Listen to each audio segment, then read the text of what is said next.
যাবে। আপনারা এই জায়গাতে পিছপা হওয়ার ব্যাপার নেই। আগামী দিন বিভিন্ন জায়গায় করে করে কলিকাতার রাজপথ আমরা নামবো। কলিকাতায় করার পর পুরো দেশ জুড়ে বিভিন্ন জায়গায় আন্দোলন চলছে।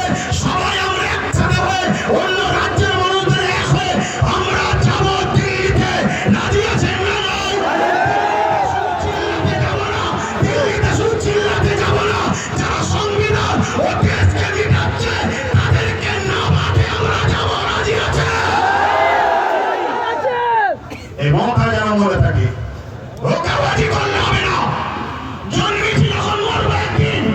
আমি তো যাই ইনসাফের জন্য লড়বো, মানবতার জন্য লড়বো, দেশের জন্য লড়বো, সংবিধানের জন্য লড়বো, নিজের মাতৃভূমির বসবাসকারী গরিব হিন্দু দলিত আদিবাসী সাঁওতাল বাগদি সবার জন্য আমরা লড়বো। এতে আপনারা প্রস্তুত আছেন না?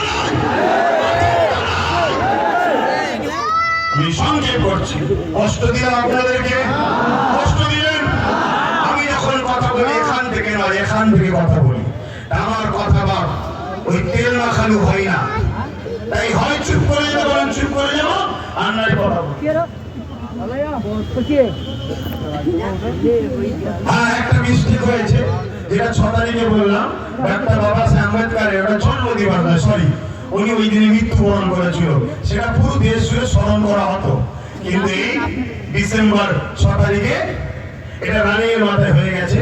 এর জন্য আমি দুঃখিত, ওটা মৃত্যু দিবস ছিল। তো যাক, আমি সংক্ষেপ করছি। আমরা এসেছি যখন ছোট্ট করে একটু সৃষ্টিকর্তার কাছে হাত তুলব। আল্লাহুম্মা আমিন।